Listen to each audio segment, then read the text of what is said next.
Ahora sí vamos a empezar. ¿Qué es el síndrome del impostor? Bueno, el síndrome del impostor viene relacionado con todos estos malestares asociados al sentimiento de que no se merece la posición que tenemos o que estamos ocupando a nivel personal, a nivel laboral o a nivel académico. ¿Sí?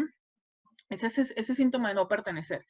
Hay un conjunto de síntomas asociados a estos síndromes que van relacionados a un importante malestar emocional que nosotros podemos sentir y que no podemos transparentar o la gente no puede percibir, y va asociado con o sentirnos un fraude o no creer que merecemos lo que tenemos, lo que hemos conseguido, ¿no?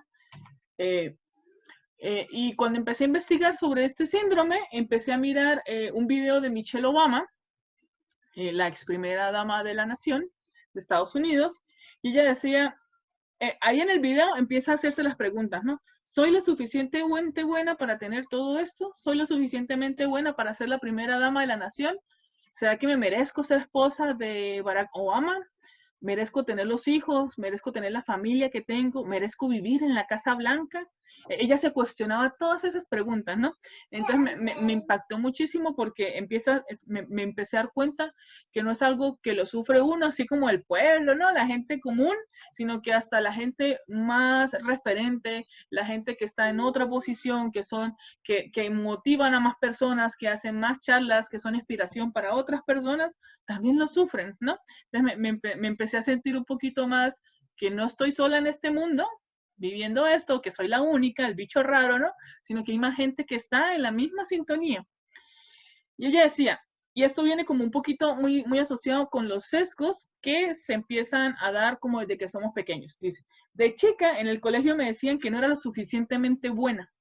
Todos los chicos que pasaban por la misma situación, que son niños de color como yo, cuando entran, por ejemplo, a una escuela élite o acá como se le dice cuica o de prestigio, cargan con ese estigma sobre la cabeza. Entonces, hoy lo llaman el síndrome del impostor, pero es ese sentimiento de no pertenecer. Entonces, fíjense que también los sesgos cognitivos o estas estructuras mentales que nos implantan desde niños o desde niñas, desde que estamos pequeños, van afectando a que seamos más propensos de sufrir este síndrome del impostor más adelante. Estas cosas de, no, es que esto es para niños, no, es que esto es para niñas, estas carreras son para hombres, estas carreras son para mujeres, es que a la chiquita, tú te la pasas dibujando, ¿para qué te vas a meter en una ingeniería si eso hay que pensar, si hay que hacer cálculos? O lo mismo un hombre, oye, pero usted se la pasa escuchando música, eso de la ingeniería no es para usted, eso es de cálculos, ¿sí? Y entonces empiezan a armarnos esta estructura mental que al fin y al cabo es una jaula que nos aprisiona y no queremos, y después nos cuesta salir ahí a cumplir lo que nosotros queremos y los otros deseamos. ¿Sí? Bueno, voy a avanzar. ¿Cómo puede materializarse esos síntomas en nuestro día a día? Entonces, no sé si con lo que ya he conversado, podemos entrar a conversar entre nosotras, aprovechando que somos poquitas, de decir, ¿ustedes cómo lo pueden ver materializado en su día a día? ¿Cómo se representa? Yo desde que estaba en el colegio, cuando decidí estudiar ingeniería informática, escuchaba como, pero ¿cómo vas a estudiar eso si es de hombre? Mi papá me decía, pero ¿para qué vas a estudiar? La única que me ayudó así como decía, papá, estudia nomás, era mi mamá. Entonces, porque a ella le encantaba estudiar, era súper matea. Pero esto de que, no, ¿para qué? ¿Para qué va a estudiar? ¿Para qué se va a meter en eso tan difícil? Entonces también yo antes de eso, alguien alguna vez me hizo sentir de que yo no era inteligente, y cuando estaba saliendo del colegio dije, ¿qué hago? ¿Cómo? Todos me dicen que no soy inteligente. Los voy a hacerle eso a todos. No sé, yo creo que un mecanismo de defensa que se activó y después la universidad me iba súper bien.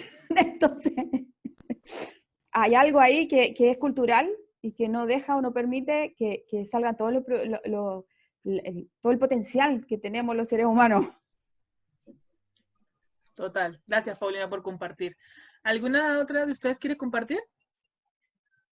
Sí, a mí no me pasó con mis padres, o sea, de hecho mis padres me han apoyado mucho.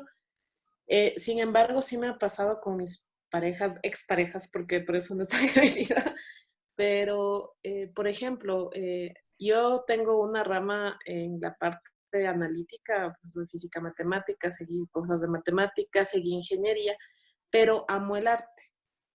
Entonces es como que tenía el feedback de cómo estás siguiendo dos cosas que son totalmente diferentes, o sea, prácticamente como que estás loca o cómo vas a juntar esas dos cosas, o sea, era como que un imposible, que para mí en mi interior, de hecho, he hecho actualmente proyectos que unifican esos conocimientos. Entonces, era el sentido de crítica de cómo vas a seguir esas cosas o cómo es posible que tú puedas unificar eso. Eso me pasó no con mis padres, pero sí con personas allegadas, parejas o amigos que no entendían en qué me hallaba. Gracias, Egna, por compartir. ¿Algún otro de ustedes quiere compartir algo? Antes de seguir avanzando, Cintia o Tami. Hola, ¿qué tal? Buenos días. Yo llegué un poco tarde. Entonces me quedé en esta lámina de acá de cómo pueden materializarse estos síntomas en nuestros días, pero no sé lo que pasó antes. Estamos hablando de cómo se puede manifestar el síndrome del impostor en nuestra vida o en nuestro día a día, sea en el ámbito personal, laboral o profesional. Pues, Ajá. Y mira que justamente me sumé a la sesión porque esto del síndrome del impostor no lo había escuchado antes. Me pareció como que, wow, ¿y eso qué es? volverme acá un poco. Entonces, yo le puedo comentar, ay, me adelanté. Es esto. Mientras que lo puedes leer. Yo le puedo comentar un caso que a mí me pasó y es que cuando yo salí de la universidad,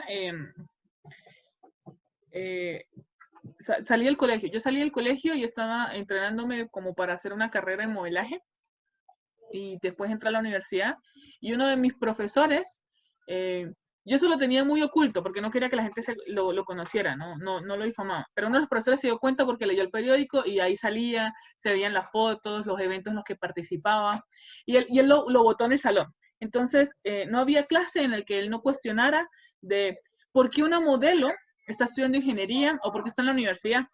Es como, usted no pertenece aquí. Y él así como que muy tranquilo daba ese juicio.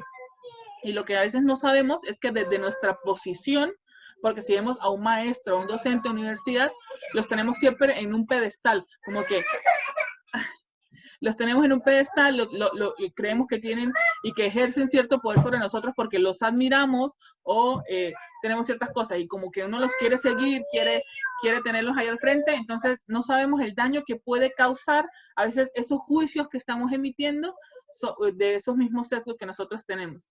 Lamentablemente para el profesor yo no lo escuchaba, me daba igual, así que para mí era como, me repara como mantequilla, pero si digamos que si hubiera tenido otro tipo de personalidad, otro tipo de mentalidad, sí me hubiera afectado e incluso me hubiera retirado de la carrera por ese tipo de comentarios. Entonces, ahí, por ejemplo, no me afectó, no me sentí impostora, ¿sí? Pero sí pudo haber algo que me pudo haber afectado y yo pude haber desertado de ahí. Pues como, sí, ese era como el ejemplo que podría traer acá para compartirles. Bueno, y hay un montón más que lo vamos a hablar más adelante como en los síntomas, ¿sí? Ahora sí,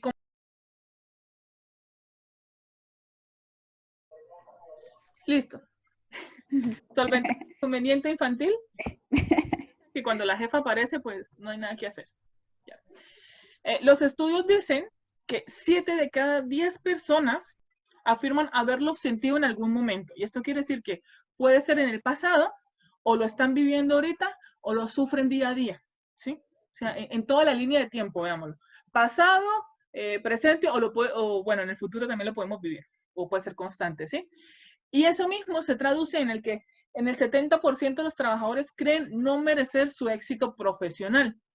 Y aquí lo podemos llevar a cualquier lado. No merezco el puesto que tengo, no merezco haber ganado este proceso de selección, porque había gente muy buena que lo merece más que yo. Si me felicitan por un logro en mi trabajo de haber conseguido algún hito, haber conseguido algo, tampoco lo merezco. Y cosas así, se va manifestando así. Y hoy lo que les traigo es que lo común no es normal. No empecemos a normalizar cosas que son comunes, que se presentan en la mayoría. Y esto lo traigo porque esto lo aprendí en mi embarazo. En mi embarazo yo sufría como de la cadera, sentía que los huesos se me partían. Y mi doctor me decía que eso era normal de las mujeres embarazadas sufrirlo.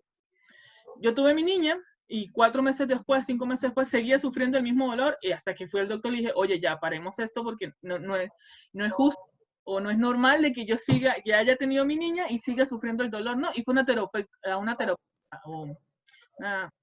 sí, terapeuta.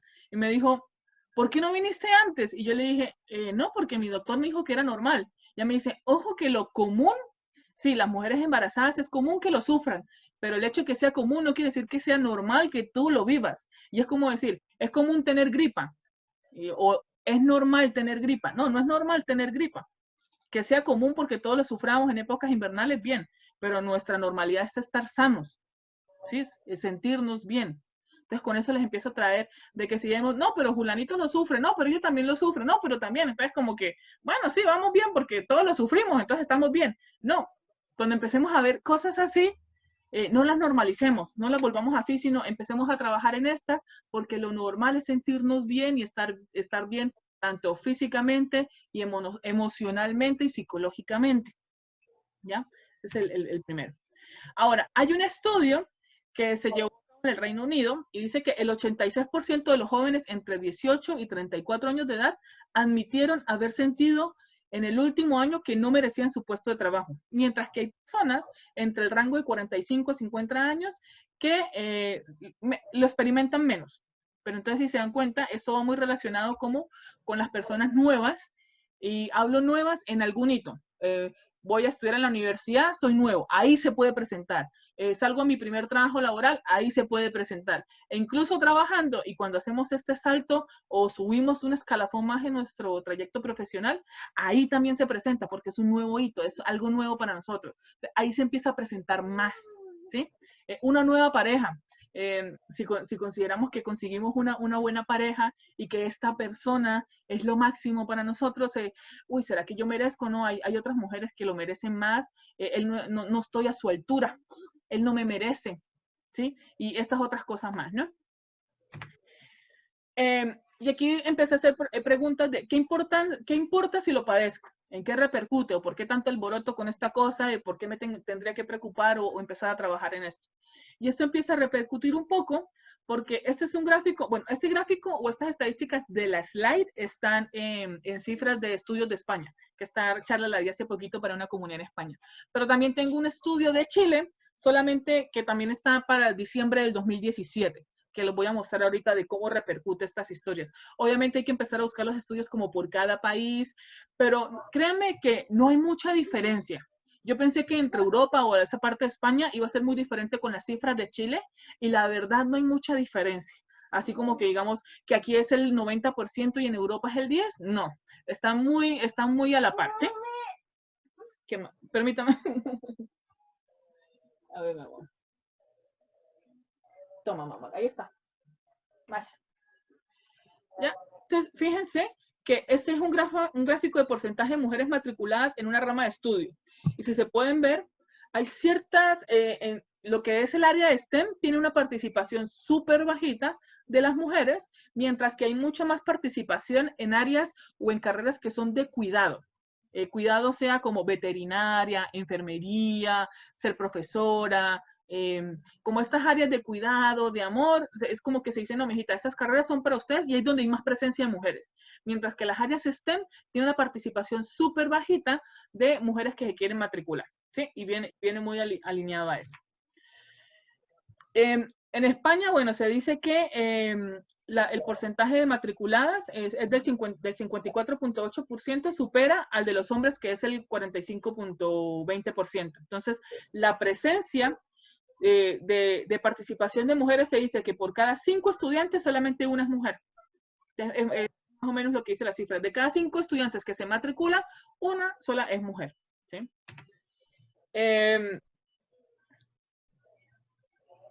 Aquí esto también es de la España. Es como la diferencia entre que España sufre 7.6 puntos, mientras que la media en Europa es del 9%, por ende España está un poquito más abajo. Pero vamos a verla. Y aquí quería llegar al punto. También cómo nos afecta este síndrome en la brecha salarial también de género. Puede ser que haya un estándar para ciertas carreras y hay mujeres que cuando van a buscar trabajo piden menos salario que lo que se está ofreciendo. ¿Por qué? Porque dicen, pucha, voy a ser gerente y es mi primera vez de gerente, págueme la mitad y con eso yo estoy bien porque siento que no estoy preparada para el cargo, porque siento que es una estafa, los estafo a ustedes y les cobro lo que es o lo que están ofreciendo, por eso quiero pedir menos, quiero pedir la mitad, quiero pedir un cuarto de lo que me están ofreciendo. Y aquí ustedes pueden ver cómo es la brecha salarial que va desde el 16%, incluso hasta el 57% de diferencia con lo que un hombre pide por una oferta. Y ahí es donde el síndrome también nos afecta. Es otra manifestación de cómo esto nos afecta. Así que si ustedes creen que de esta forma, como nos está afectando, es importante, trabajemos en eso, empecemos a buscar maneras de cómo podemos lidiar con esto y poder, digamos, vencerlo para no seguir siendo víctimas o no seguir sufriendo este síndrome en el día a día. Entonces, hoy les traigo dos formas o dos propuestas de cómo podemos hacernos cargo para poder sufrir menos y irnos del todo a menos, hasta que un día ya tengamos un poquito más de confianza y no lo suframos o no seamos víctimas de este síndrome. Y la primera propuesta es entender lo que es el liderazgo situacional. El liderazgo depende de la persona en la que se encuentre el liderado. Y ahorita vamos a ver según, hay 4 fases, en cuál fase nos encontramos en ese momento. Y el compromiso y la competencia del liderado, o sea, de nosotros que necesitamos ir avanzando, va a variar con el tiempo. ¿Por qué? Porque vamos a ir pasando por etapas. La primera propuesta es la del principiante entusiasta. Tenemos poca competencia y mucho compromiso. Necesitamos de mucha dirección y el tipo de liderazgo que uno necesita en ese paso es directivo y autoritario. Entonces yo recuerdo, yo cuando doy esta charla, la hago muy enfatizada cuando yo empecé a estudiar desarrollo de software, y yo me acuerdo que cuando empecé la carrera estaba full emocionada, que esta es la carrera del futuro, que tenía que ver con computadores, que era la última onda, y que de esto iba a vivir muy bien, porque era una carrera a nivel mundial. ¿Ya? Y ahí está súper entusiasmada y claro, necesitaba algo directivo, autoritario, como eran los docentes de la universidad que me iban guiando y me iban dando como qué tenía que estudiar en las materias y el pensum, la carrera, la malla curricular y toda esta cuestión, ¿no? Después vamos a pasar a la siguiente etapa que se llama aprendiz desilusionado. Tenemos poca competencia y poco compromiso. Necesitamos dirección y también apoyo. Y el estilo de liderazgo que se necesita ahí es coach y afiliativo. Entonces, el ejemplo o la analogía que hago es cuando ya empecé a ver lo que eran las materias de programación y estas áreas del cálculo y me empecé a ver muy abrumada por todo el contenido, por el lenguaje que había que manejarse y me sentía súper ignorante, así como cuando los españoles fueron a conquistar a los indios, me sentía como la India, ¿sí? No entendía nada, un lenguaje alienígena, esto me estaban hablando en arameo, un exorcismo, qué sé yo, ¿no? Y no entendía, porque la literatura era muy pesada de los libros, no entendía los conceptos abstractos, entonces, claro, yo me sentía como una bruta, porque leo 2, 3, 4, 5 veces y no logro entender esta vaina. Entonces, ¿cómo hago? ¿Seré solamente yo? Y ojo que a veces nos dejamos también guiar por el entorno, porque hay personas que como que el profesor dictaba la clase y dicen, uff, súper fácil, lo entendí. ¿Ustedes entendieron? Sí, pero están bloqueando para aparentar que no son ignorantes o que no entendieron. No, sí, yo lo entendí. ¿No lo entendieron ustedes que estaba tan fácil? Y uno como que, señor, ¿seré yo la única en este grupo que no entendió? Bueno, sí, yo entendí, ¿no? Y empieza uno a hundirse y los demonios empiezan a emerger. Esto no es el ejemplo del angelito bueno aquí y el angelito malo acá, no. Empiezan a salir un montón de demonios que te empiezan a hablar, y te empiezan a hundir hasta las profundidades. Después viene la siguiente etapa, que es ejecutor capaz, pero cauteloso. Entonces, mejora su competencia y su compromiso. Necesita sobre todo apoyo. Y el estilo de liderazgo es coach y timonel. Entonces, yo hago el ejemplo de, yo lo que hice fue comprarme el libro de programación, que en ese tiempo no había redes, compré mi libro de programación y lo que hice fue empezar a hacer ejercicios. Me salté la teoría porque la teoría no me estaba ayudando a entender, entonces empecé a hacer ejercicios de programación, uno y cada uno de ellos, y empecé a quitarle partes, a colocarle partes y ver cómo funcionaba, y así fue avanzando. Empecé a hacer los del primer capítulo, después los del segundo capítulo, después los del tercer capítulo, y ya empezaba a tener confianza porque yo sentía que iba avanzando y ya los problemas yo los podía desarrollar, podía hacer este código y me iba bien, ¿sí? Por eso y por eso sentía que mejoraba mi competencia. Y ya mi compromiso iba porque yo quería ir por más, aprender más, pasito a pasito, iba conquistando estos pequeños logros, ¿no? El apoyo es porque uno necesita algún mentor o alguna persona que te pueda decir, si tienes algún problema o si estás trancado, vete por aquí, que puedes encontrar la solución o puedes encontrar, porque si no nos podemos quedar ahí bloqueados y no hallamos el camino de cómo resolver nuestro problema o salir de ese bloqueo. Después viene la etapa de triunfador independiente. Tiene mucha competencia y mucho compromiso, necesita independencia y delegación. Estilo de liderazgo democrático. Entonces, aquí yo lo pongo es como en mi primer trabajo porque yo iba súper confiada de todos los conocimientos que tenía y lo que quería era participación. Por ejemplo, nosotros tenemos un comité de desarrollo y yo participaba ahí dando ideas, dando consejos, recibiendo a los nuevos y entrenándolos. Entonces me sentía, yo me sentía empoderada, me creía el cuento porque para mí era muy visible todo el camino que yo ya había recorrido. Entonces, ¿por qué les traigo esta propuesta el día de hoy? Porque en algún momento cuando yo empecé a leer sobre el síndrome del impostor decía tips para no sufrirlo. Y decía, rodéate de las personas que te aman y que te digan cosas bonitas. Pero esto para mí era como, esto es como la mamá, cuando le dice a uno, mijo, usted es la más bonita del mundo. Y yo, sí, mamá, pero porque usted es mi mamá, pero las demás personas no piensan igual, ¿no? Es como muy subjetivo, ¿no? Y no me la creo. ¿Sí? Entonces, esta propuesta del estilo de liderazgo es cómo nosotros con hechos vamos mapeando en cuáles de estas etapas estamos para que seamos nosotros mismos conscientes de la realidad, de qué hemos vivido, por qué hemos pasado y en qué etapa estamos. Porque muchas veces estamos en el de triunfador independiente y decimos, no, yo no sé nada, mira, la verdad no esperes mucho de mí porque yo no sé si te lo puedo resolver, pero si quieres te arriesgas y vamos para allá y yo te ayudo, pero es tu riesgo, ¿no? Puede ser que yo no te sirva de nada, ¿no? Entonces estamos en una etapa y nos bajamos a la primera. Entonces, esto nos va a ayudar a que podamos hacer esta transición. Puede ser que no sepamos el todo, pero si somos conscientes de, por ejemplo, cuando yo aprendí Java, ¿no? Aprendí atributos. Yo ya sé que ya soy triunfador independiente en atributos. Después, otro reto, aprender objetos. Ah, bueno.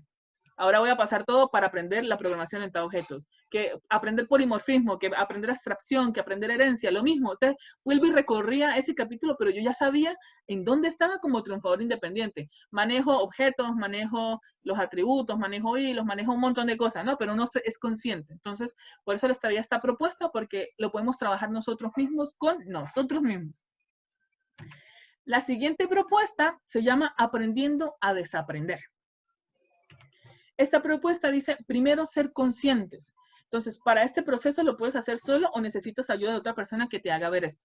Por ejemplo, hay personas que pudieron llegar a esta charla y no sabían que era el síndrome del impostor y no sabían estos síntomas y dice, ¡oh! Me ayudaste con esta charla a verlo. Hoy soy consciente de que puedo sufrir estos síntomas y tengo una manera de trabajarlo. O hay personas que en algún momento ya conocían estos conocimientos y dicen, tengo que trabajar en este tema. ¿Sí? Pueden ser de las dos maneras. Ustedes solo se dan cuenta que tienen que trabajar en algo, como que, hoy grito mucho, ay, tengo que trabajar en bajar mi voz. O peleo mucho, tengo que trabajar porque soy muy peleona. O alguien te lo puede hacer ver. Ahí puede funcionar de las dos maneras. El siguiente paso dice detectar el comportamiento. Entonces, aquí hay que empezar a ser nosotros observadores de nosotros mismos o pedirle a alguien que nos ayude a observar en qué momento estamos presentando estos comportamientos. ¿Sí? Entonces, ahorita voy a mostrar una serie de síntomas del síndrome del impostor y algunas preguntas que ustedes se pueden hacer y respondérselas para saber en qué momento se aparece. Entonces, primero, ¿tienen ustedes o sufren en algunos momentos creencias de que sus logros o éxitos no son merecidos? ¿Consideran que son debidos a la suerte, al azar o por otros? Entonces, por ejemplo, a Pauli yo le he visto ahorita una serie de webinars, muy popular ella, sí, era farándula criolla. Y le puedo decir, oye, Paula, excelente. Mira, sí, ahí está, mira. No. ¿Qué ejemplo? ¿Qué ejemplo? Es un ejemplo. No. ¿Sí? Paula ha participado en un montón de webinars, ha llegado un montón de gente. Y yo puedo decir, Paula, felicidades, te estás volviendo súper popular, eres de la farándula criolla, ahora de la agilidad. Y Pauli, no. Y entonces, ahí está. Aquí está ese ejemplo. No me creo. Y Pauli me puede decir, no, eso fue por pura suerte que llegué a fulanito y fulanito me invitó. Me compré el Kino y me invitaron al webinar. ¿Sí? Y empezamos con todas estas cosas y no sabemos y a veces no somos conscientes de todo el trabajo que nosotros hemos hecho y hemos pasado para poder llegar, por ejemplo, a dar estas charlas. Que alguien te diga, Paulina, me encanta tu charla, te voy a invitar el próximo viernes a darla porque me encanta cómo lo haces, ¿sí? Y entonces empezamos a colocar un muro y nosotros a por debajearnos mucho de eso que la gente nos está diciendo y no nos creemos ese cuento. Por ahí va la cosa. Falta de confianza en las propias competencias que las han llevado a conseguir sus éxitos, ¿sí? Entonces, si ya lo hemos hecho una y otra vez, y vuelven y nos lo proponen hacer, decimos, uy, pucha, no sé, la verdad no sé si pueda con ese reto, me da mucho miedo, pero ya lo hemos hecho antes, y siempre viene ese miedo de, ¿será que la siguiente vez puedo hacerlo o me saldrá de la misma vez? Y empezamos a por debajearnos. Bueno. Miedo a que los demás descubran que soy un fraude. Es como, pucha, me da mucho miedo que descubran que no soy la relatora o no soy la experta en síndrome del impostor con las personas que asisten a mis charlas, por ejemplo, en un tema específico. Esto también se aparece de esa manera. Expectativas de fracaso ante situaciones similares a las que previamente han superado con éxito. Por ejemplo, esta misma charla la he dado ya varias veces con diferentes enfoques, a veces a público general, a público de mujeres, en desarrollo, en STEM, lo que sea, pero podría decir, pucha, voy a dar esta charla hoy y voy a fracasar, esto va a salir mal, voy a decepcionar a mi gente, la gente se me va a aburrir, se va a dormir y se va a salir, ¿no? Y aquí hay otra serie de preguntas. ¿Te cuesta aceptar cumplidos? Si alguien les dice un cumplido y les cuesta, muy bien, aquí ya tenemos un indicador. ¿Siente que no mereces los reconocimientos que recibes? Aquí hay otro. ¿Sientes que las cosas que has logrado en tu vida ha sido principalmente por suerte, porque se compran el Kino? Si es así, díganme en dónde se lo compran para yo también ir a comprarlo y ganarme hartas cosas como ustedes, porque ustedes hoy están aquí, no por fuerte y gracia del Kino, o por el baloto, o por estas cosas de la lotería, porque ustedes han trabajado duro para llegar a donde están el día de hoy. Una carrera, un curso, lo que sea, cuesta, hay que estudiar, quemarse las pestañas, sacrificar tiempo, sacrificar hobbies, sacrificar muchas cosas para estar donde están. Entonces hay que ser muy conscientes de todo eso que hemos logrado. ¿Te consideras una persona perfeccionista? Y recordemos aquí la frase que la perfección es enemigo de lo bueno. ¿Temes que los demás descubran que no eres tan inteligente como creen?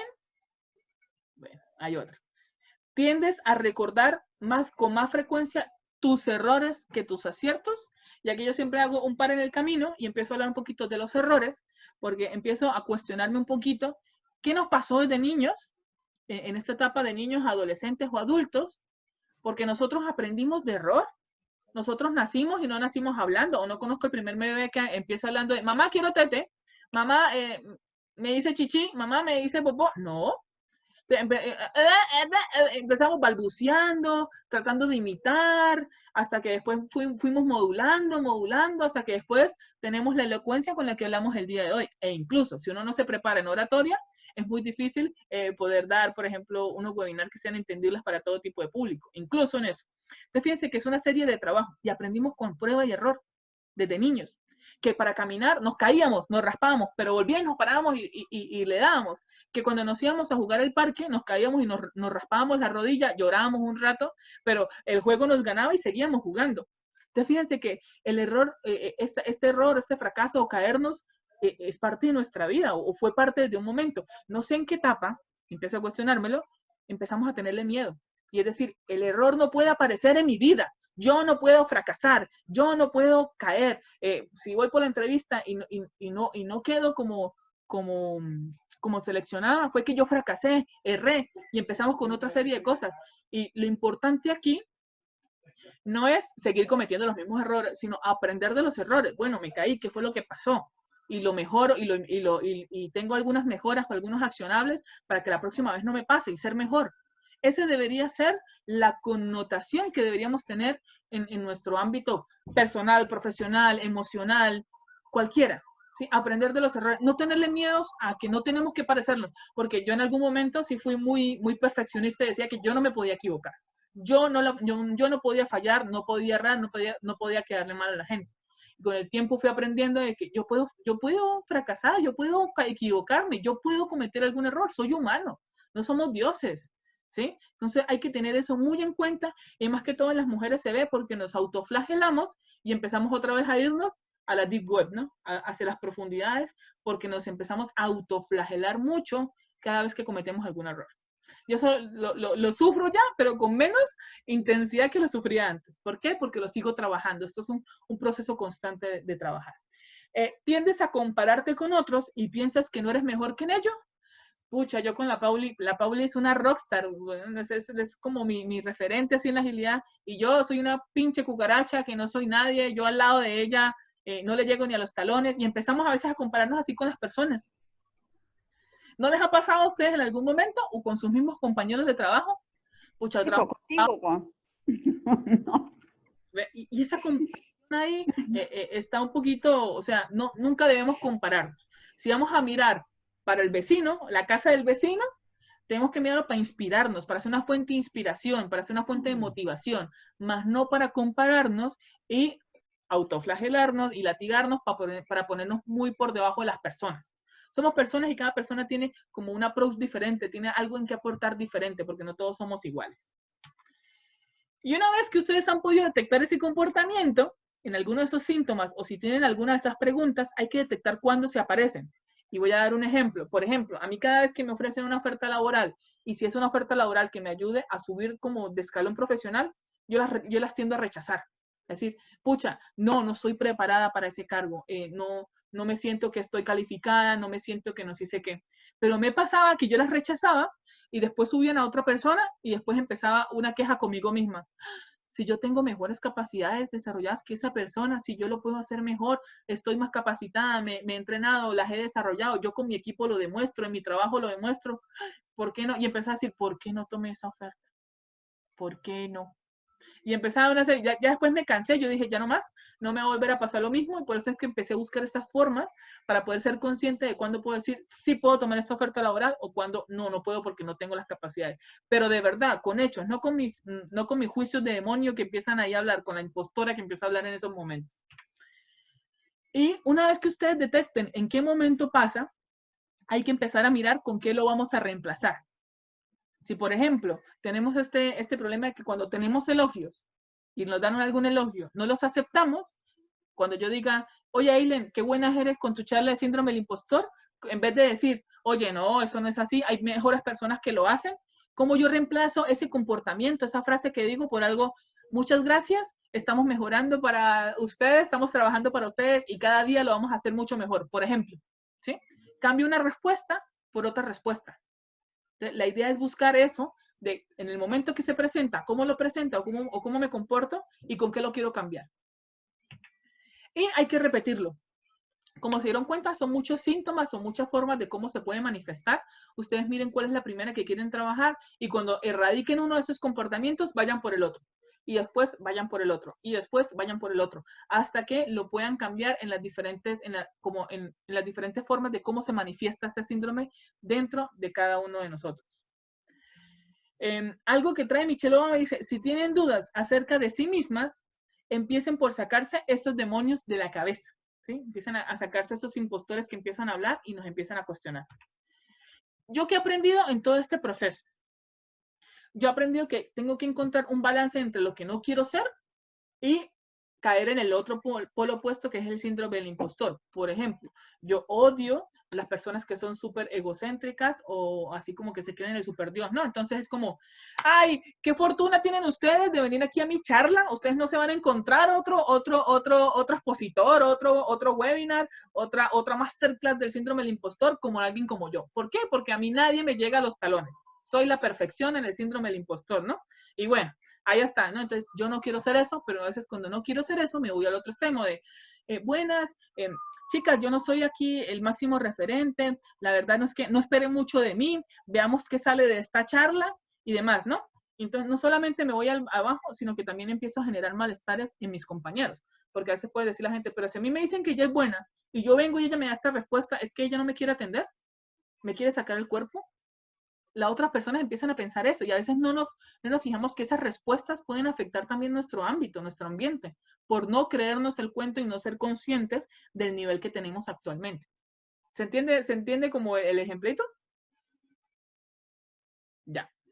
Y lo otro, entonces hay que encontrar ese equilibrio, ¿no? Entonces, en vez de, muchachas, yo no tengo aquí como la verdad absoluta del síndrome del impostor, pero esto es lo que yo he trabajado y lo que a mí me ha servido. Entonces, espero que les sirva esta propuesta que les traigo el día de hoy. Entonces, se fijan, hay como 3 niveles diferentes entre esos speech. La idea es que ustedes busquen ese equilibrio, ¿no? De lo que no quieren ser, pero para que no caigan en el síndrome de impostor y lleguen en esa mitad, lleguen a ese balance de la mitad, de no sonar como, por ejemplo, en mi caso, que no quiero ser egocéntrica, a no tener esta impostora hablando. Y lo último que yo hago, que a mí me sirve, que esto fue lo que yo aprendí, es que tener una escucha activa con las voces de la impostora que tengo adentro. Entonces, yo no he podido erradicar a la impostora. La impostora vive dentro de mí todo el tiempo y siempre se manifiesta, siempre habla conmigo y siempre me dice cosas. Entonces, lo que yo aprendí es a conversar, entender su preocupación y mitigar los riesgos o alertas de sus preocupaciones. Entonces, por ejemplo, para esta charla, va pasando la ambulancia. Para esta charla, por ejemplo, me sucede que antes de darlas, yo digo, no, la impostora me empieza a hablar. Oye, no des esa charla, qué miedo, qué susto. Y yo empiezo a decirle, bueno, ¿por qué miedo? ¿Por qué susto? ¿Por qué no la doy? Bueno, porque vas a defraudar a la gente. ¿Pero por qué la voy a defraudar? No, porque van a encontrar lo mismo que en Google. Ok, trabajemos en una propuesta que no encuentran en Google, algo diferente, algo nuevo. Porque se te van a dormir. Bueno, hagámoslo un poquito más interactiva, qué sé yo, o con dibujitos, algo así diferente, una estructura diferente de diseño que no los haga dormir como con mucho texto, con mucha cosa. Vas a hacer el ridículo. ¿Y por qué? Porque te vas a quedar, porque te vas a tararear. Bueno, entonces practiquemos el pitch 10 veces antes de hacerlo, para no equivocarme, no se me lengua la traba, ¿sí? Y muchas otras cosas más. Entonces, fíjense que yo empiezo a conversar con ella y empiezo a mitigar todas estas cosas que me pueden estar afectando, que incluso me pueden quitar la oportunidad de poder participar en algo que sí quiero. Entonces, por eso es como, le traigo estos aprendizajes que yo tuve, si les puede ser de ayuda para que les ayuden en su desarrollo. Hasta aquí, no sé si tengan algunas dudas, preguntas, inquietudes, ahí como que les hablé como qué es el síndrome, las 2 propuestas de cómo poder abordarlo y manejarlo, cuáles son sus síntomas, cómo se presenta y algunas preguntas que ustedes se pueden hacer después para planteárselas y empezar a buscar esta forma de trabajo. Lo importante que les quiero dejar es como que es muy bonito ver qué conclusiones sacan, si tienen ideas de cómo aplicarlas en su vida laboral, personal o académica. Si ustedes trabajan esto, si contestaron sí esas preguntas o si tienen esos síntomas, si lo logran cambiar, ¿en qué repercutiría en su vida? ¿Qué cambio traería o qué impacto les haría tener? ¿Y qué harías con todo ese aprendizaje que les deja en este webinar de hoy? Así que ya en este momento ustedes pueden abrir sus micrófonos, prender sus cámaras si quieren y podemos ya conversar un poquito más abiertamente de preguntas, dudas e inquietudes.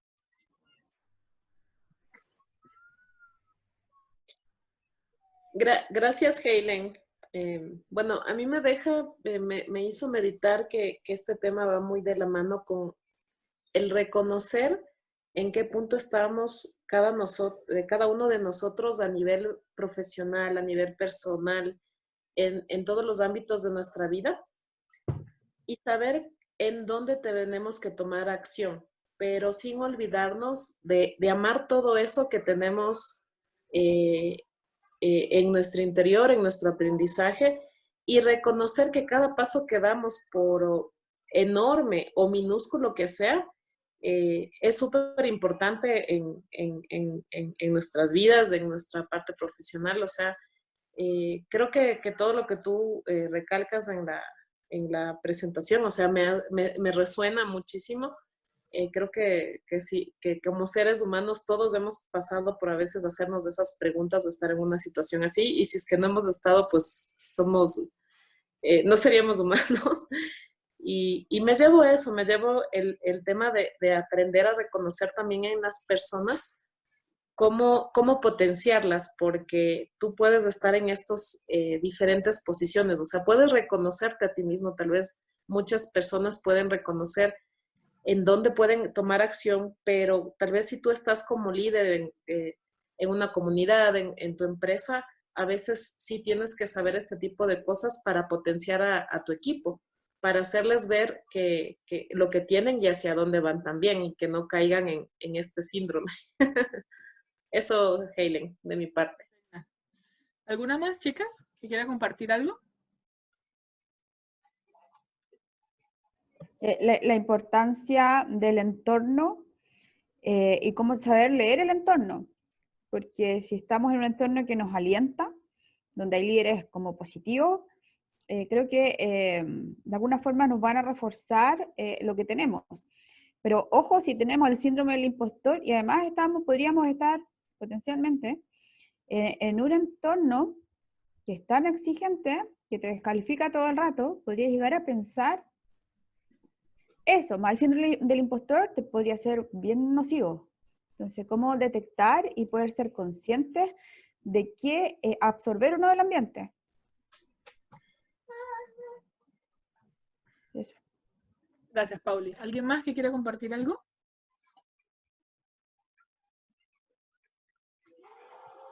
Yo me voy a enganchar un poquito de lo de Pauli, y es que muchas veces yo puedo llegar acá y decir, es que el síndrome del impostor y ahora les exijo a la gente que me reconozca por lo que soy, pero muchas veces exigimos a las personas que nos traten de cierta manera, pero nosotras mismas no nos creemos el cuento. Entonces, por eso, en esta primera instancia, lo que yo me hago cargo es cómo nosotros mismos nos empezamos a creer el cuento y somos conscientes con hechos y con datos de en qué nivel estamos. Primero, ese es el primer paso, ser conscientes nosotros mismos, porque no le vamos a poder pedir a nuestro entorno o a lo demás de que reconozca algo que nosotros ni siquiera nos reconocemos. Súper importante. Y ya después de ahí, yo creo que podemos trabajar en estos grupos, en estos sistemas o en todo lo que nos rodea, de ver si son nocivos para nosotros mismos y de verdad no es un ambiente ideal donde nosotros queremos estar. ¿Sí? Esa es como la primera parte. No sé si Edna o Tami quieran compartir algo antes de mostrarle un poquito lo de las gráficas. Bueno, yo. Dale, dale, Cintia. Ahora que ya sé lo que significa el síndrome del impostor, no, la verdad que sí me ha pasado incluso cuando tuve un ascenso laboral, y sí, me quedé como que no lo esperaba y me ofrecieron y me quedé como que wow, y después vino la duda ahí, ¿no? Como que será que en verdad estoy apta para esto, no sé qué, pero sí como que me di cuenta que pasé por esos cuadrantes que mostraste, al principio entusiasmado, no sé qué, y después ya independiente, ¿no? Entonces como que me di cuenta que sí, al final estaba en mí, por decirlo así, que las dudas del inicio pues eran como parte quizás de los temores a lo desconocido, a la incertidumbre, pero que después ya como que uno lo asimila y creo que lo más importante de hacer este tipo de cambios es que en realidad las cosas te apasionen. Si te apasionan, vale la pena hacer como que el esfuerzo de montarte en este nuevo carrito y seguir y avanzar, ¿no? Pero tampoco creo que porque te digan que mereces o eres buena para esto, tengas que aceptarlo si realmente como que no te llena, no sé, mi punto de vista. Perfecto, gracias, Cintia. ¿Alguien más que quiera compartir? Ya. Ya. Bueno, y aquí este es el estudio que les decía que está como para el país de Chile, orientado en el de Chile. Entonces, si se fijan, por ejemplo, el primer gráfico nos muestra la participación de hombres y mujeres en un porcentaje según la carrera. Entonces, las primeras son como administración y comercio, agropecuaria, arte y arquitectura. Entonces, fíjense que parecen polos opuestos. Los hombres, hay poquito porcentaje en esas, y donde tienen más porcentajes es en esa verde que dice tecnología. ¿Sí? En salud hay poquito y demás. En cambio, las mujeres se revierte. Están más en todas estas partes de administración, agropecuaria, arquitectura, incluso ciencias básicas, salud y otras, y súper pequeñito en la parte de lo que es tecnología o en estas áreas. Aquí abajo muestra el porcentaje de participación femenina y participación masculina en estas carreras. Aquí se ve un poquito como más balanceada. O sea, más balanceada, no digo, se ve un poquito más que en el contrastado con el gráfico anterior. Aquí hay otras. Aquí vemos la participación femenina en promedio y vemos en ingenierías como tal, que ya es como el área STEM, miren el porcentaje de participación de mujeres, contrastado con la participación masculina. Ahí podemos ver ciertamente cómo se ve representada nuestra participación. Aquí está también en las áreas de las ciencias. ¿Qué otras gráficas habían por acá? En todo este estudio mostraban también que los resultados de los exámenes, las mujeres siempre obtienen las mejores calificaciones, los hombres a veces, está como en ese estudio se revela que a veces los hombres obtienen menores calificaciones que las mujeres, pero aún así no se animan y no se crean el cuento de poder participar en estas áreas como de ingenierías y de STEM, ¿sí? Aún con buenas notas, deciden no participar porque no creen que son lo suficientemente buenas para estar ahí. Eso por así, yo este estudio lo voy a colgar ahí en mi tarjeta de Trello, junto con la slide. Yo le comentaba en un inicio a Paulina que estas slides, el material lo quieran, ustedes la pueden descargar, lo pueden llevar en su grupo, en su trabajo, en su equipo, en cualquier contexto laboral donde ustedes quieran, replicarla incluso, el material es de ustedes para que lo puedan distribuir o usarlo. El material ya está listo, a mí no tengo problema en que lo reusen. Y ahí les dejo el estudio. Hay que buscar los estudios sí por país, de acuerdo al país en donde se encuentren. Hasta ahora la PPT tiene el estudio de España y con este es complementario el de Chile. Y ahí nos queda el reto de customizarlo según el país. Eso es todo lo que yo les traía por el día de hoy. Voy a parar aquí un poquito ¿Cómo paro aquí la grabación? Dejar de compartir o...